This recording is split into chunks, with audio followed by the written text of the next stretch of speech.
Hello student, मैं मजीद sir 10वीं कक्षा के लिए विज्ञान का मॉडल सेट 1 का हल लेकर आया हूं, जो आपके लिए काफ़ी मददगार साबित होने वाला है। तो स्टूडेंट वीडियो अंत तक देखते रहें और कॉपी कलम के साथ तैयार रहें। जल्दी जल्दी नोट भी कर लें क्योंकि कम ही समय में इसे ख़त्म भी करना है। तो शुरू करते हैं आज का वीडियो। पहला प्रश्न है, दाढ़ी बनाने में किस प्रकार के दर्पण का उपयोग किया जाता है? तो दाढ़ी बनाने में जो दर्पण उपयोग किया जाता है, अगर घरों में बात करें तो घर में ज़्यादातर समतल दर्पण का उपयोग किया जाता है। लेकिन अगर सैलून्स की बात करें और पार्लर्स की बात करें तो जो दर्पण उपयोग किया जाता है वो अवतल दर्पण। तो इसका आंसर हो जाएगा अवतल दर्पण। दूसरा क्वेश्चन है, गोलीय दर्पण में फोकस दूरी एवं वक्रता त्रिज्या के बीच संबंध क्या होता है? तो गोलीय दर्पण में फोकस दूरी हमेशा वक्रता त्रिज्या की आधी होती है। तो फोकस दूरी को हम लोग रिप्रेजेंट करते हैं एफ से और वक्रता त्रिज्या को रिप्रेजेंट करते हैं आर से। तो एफ जो है आर की आधी होती है, यानी एफ बराबर आर बाय में 2। तो इसका आंसर हो जाएगा बी, एफ बराबर आर बाय 2। अगला प्रश्न है, प्रकाश के अपवर्तन की क्रिया में कौन सी भौतिक राशि अपरिवर्तित रहती है? अपरिवर्तित का मतलब होता है बदलता नहीं है। तो प्रकाश के अपवर्तन की क्रिया में आवृत्ति नहीं बदलती है। तो इसका आंसर हो जाएगा ए। अगला क्वेश्चन है, अवतल दर्पण से परावर्तन के बाद किरण किस बिंदु से होकर गुजरेगी? तो अवतल दर्पण से परावर्तन के बाद किरण फोकस बिंदु से होकर गुजरेगी। तो आंसर हो जाएगा एफ। किसी दर्पण की वस्तु को कहीं भी रखने से वस्तु के बराबर आकार का सीधा प्रतिबिंब बनता है तो दर्पण होगा। इसमें दर्पण से बनने वाले प्रतिबिंब का जो गुण दिया है, क्या दिया है कि वस्तु के बराबर का आकार का बनेगा। तो वस्तु से छोटा बनता तो उत्तल दर्पण होता, वस्तु से बड़ा होता तो अवतल दर्पण बनता। लेकिन यहाँ तो वस्तु के आकार का ही है और सीधा है, इसीलिए इसे समतल दर्पण होगा इसका आंसर। अगला प्रश्न है, प्रकाश के अपवर्तन के कितने नियम हैं? तो प्रकाश के अपवर्तन के 2 ही नियम होते हैं।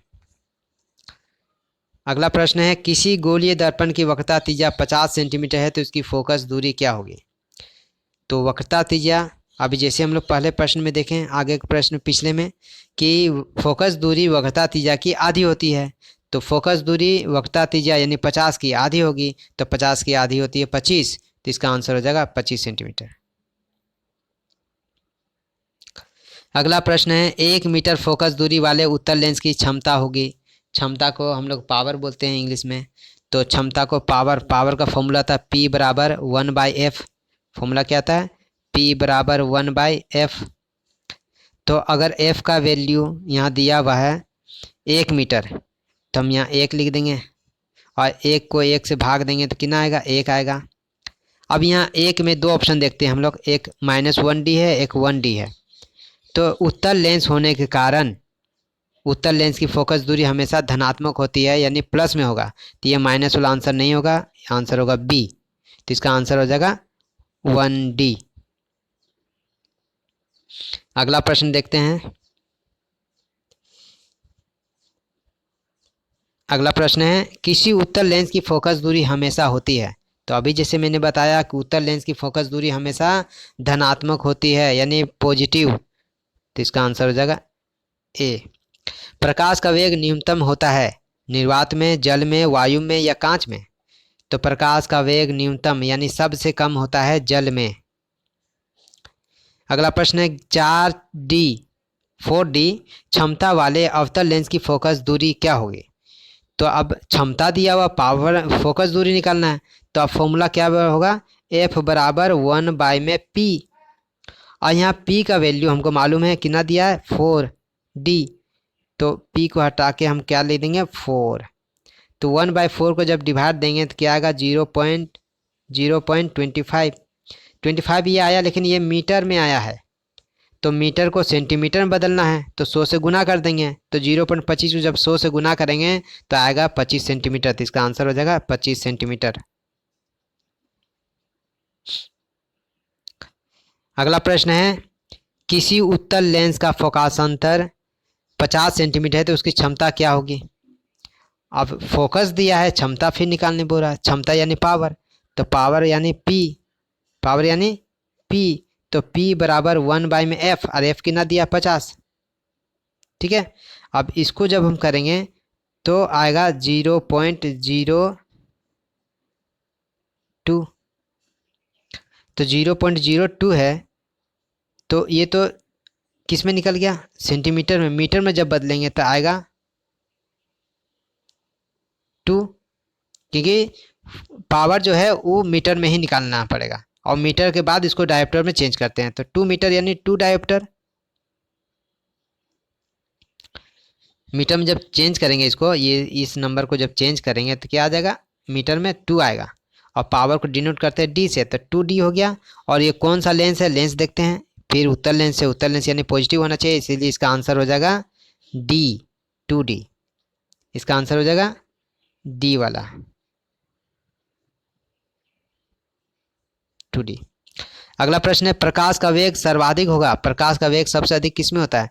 तो पिछले क्वेश्चन में हम लोग देखे थे, लिखा था प्रकाश का वेग सबसे कम कहाँ होता है, तो जल में यानी पानी में। सबसे अधिक कहाँ होता है, तो निर्वात में, सबसे अधिक होगा निर्वात में। अगला, दिए गए प्रक्रम में कौन ऊष्माक्षेपी है। तो इस प्रक्रम में ऊष्माक्षेपी कौन है, श्वसन, क्योंकि श्वसन की प्रक्रिया में एनर्जी, जिसको हम लोग ऊर्जा बोलते हैं, निकलती है, इसलिए इस प्रक्रिया को हम लोग ऊष्माक्षेपी अभिक्रिया कहते हैं। अगला प्रश्न है, चिप्स के पैकेट विकृत गंधिता से बचने के लिए कौन सी गैस डाली जाती है। तो चिप्स वगैरह का पैकेट में जो गैस डाली जाती है, जिसके कारण वो पैकेट बड़ा सा नज़र आता है, फूला हुआ नज़र आता है, तो वो जो गैस डाली जाती है वो नाइट्रोजन गैस है। जंग लगना किस प्रकार की अभिक्रिया है। तो जंग लगने में पदार्थ क्या कर, धातु क्या है, किसी दूसरे के साथ अभिक्रिया करके एक नया चीज़ बना लेता है। तो जब दूसरे के साथ मिल के बनाता है तो मिलकर यानी संयोजन अभिक्रिया। अगला, दिए गए अभिक्रिया में किस पदार्थ का उपचयन हो रहा है। तो उपचयन का मतलब इसमें ऑक्सीजन की मात्रा बढ़ रही है, तो ऑक्सीजन की मात्रा इसमें CO में, यहाँ ZnO है, इसका ऑक्सीजन घट रहा है। यहाँ देखिए आंसर में,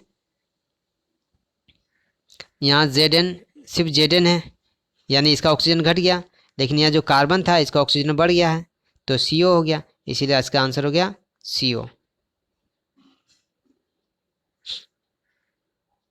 अगला प्रश्न है, दिए गए रासायनिक समीकरण संतुलित हैं।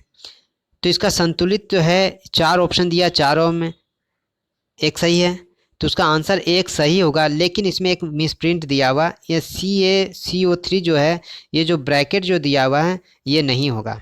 अगर ये ब्रैकेट दिया है तो ये भी आंसर नहीं हो सकता। ठीक है, तो इसका आंसर होगा ए मान लेंगे अभी, क्योंकि अब मिसप्रिंट मान लेंगे कि CaCO3 होगा, इसमें ये ब्रैकेट नहीं होगा तब। अगला प्रश्न है, दिए गए चित्र में कौन सी अभिक्रिया हो रही है।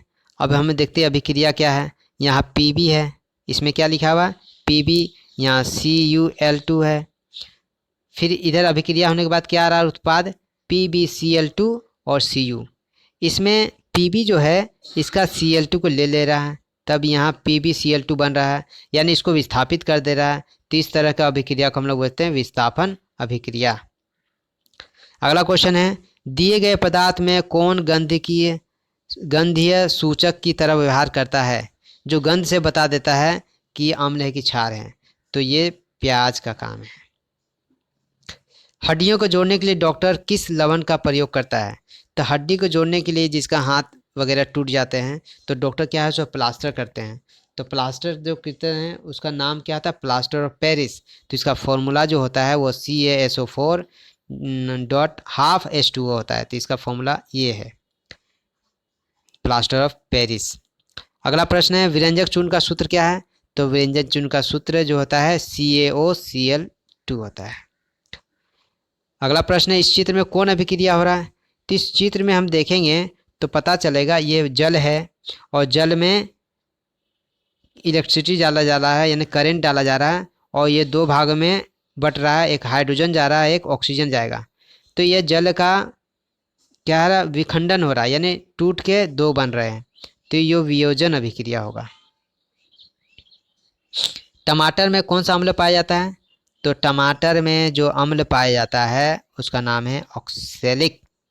ठीक है, टमाटर में कौन सा अम्ल पाया जाता है? ऑक्सैलिक अम्ल।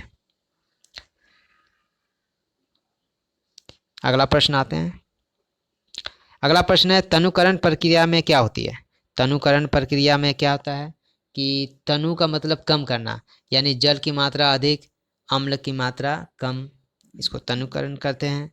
या क्षार की मात्रा कम और पानी की मात्रा अधिक। ठीक है, तो इसमें हो गया, ऑप्शन हो जाएगा सी, H+OH- आयन की सांद्रता में कमी होता है। अगला प्रश्न है 26 में, निम्नलिखित में कौन प्रकाशीय वियोजन का उदाहरण है? तो प्रकाशीय वियोजन का जो उदाहरण है वो है AgBr, Ag+Br। इसमें प्रकाशीय वियोजन है, वियोजन तो हो रहा है लेकिन किसके माध्यम से हो रहा है? प्रकाश के माध्यम से। अमीबा अपने किस अंग से भोजन ग्रहण करता है? अमीबा कूटपाद से भोजन ग्रहण करता है। पाचन प्रक्रिया में वसा का इम्लिशीकरण कौन करता है? तो इसका आंसर होगा पित्त, पित्त करता है। अगला प्रश्न, निम्नलिखित में किस जीव में स्वपोषी पोषण होता है? स्वपोषी पोषण मतलब अपना ही पोषण करता है, स्वयं किसी पे निर्भर नहीं होता है। तो अमरबेल दूसरे पे होते हैं, कवक दूसरे पे होते हैं, अमीबा भी दूसरे पे होते हैं। सिर्फ आम जो है पेड़ है, जो पेड़ पौधे किसी के लिए अपने पोषण के लिए किसी दूसरे पे निर्भर नहीं होता है, यानी स्वपोषी होता है, इसीलिए इसका आंसर होना चाहिए आम। अगला प्रश्न है मानव हृदय में कितने कोष्ठ होते हैं? तो मानव हृदय में 4 कोष्ठ होते हैं। अगला प्रश्न है श्वसन वर्णक किसे कहते हैं? तो श्वसन वर्णक जो होते हैं वो क्लोरोफिल के कहते हैं, जो कि पत्तों में पाया जाता है। अगला प्रश्न है उत्सर्जन तंत्र की क्रियात्मक इकाई क्या है? तो उत्सर्जन तंत्र की क्रियात्मक इकाई को विक्राणु कहते हैं। विक्राणु या नेफ्रॉन भी हो सकता है। तो अगर इसका ऑप्शन में नेफ्रॉन होता तो नेफ्रॉन भी आंसर कर सकते थे, लेकिन विक्राणु है तो इसका आंसर विक्राणु ही होगा अभी। अगला प्रश्न है वृक्क की क्रियाशीलता कम होने पर रक्त को शरीर से बाहर निकालकर छानने की प्रक्रिया क्या कहलाती है? तो जब वृक्क की क्रियाशीलता कम हो जाती है तो रक्त को बाहर, शरीर से बाहर निकाल कर छान लेते हैं और फिर उसे शरीर के अंदर डाल दिया जाता है। तो इस प्रक्रिया को इंग्लिश में डायलिसिस बोलते हैं और हिंदी में हम इसे अपोहन के नाम से जानते हैं। तो इसका आंसर अपोहन है। जनन की मूल घटना क्या है? तो जनन में डीएनए की प्रतिकृति बनती है, तो इसका आंसर हो जाएगा डीएनए की प्रतिकृति बनना।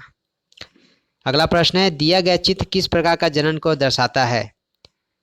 तो ये जो जनन को जो दर्शा रहा है इसको हम लोग बोलेंगे बहुखंडन, एक से बहुत टुकड़ों में बट जाना, इसको हम लोग बहुखंडन बोलते हैं।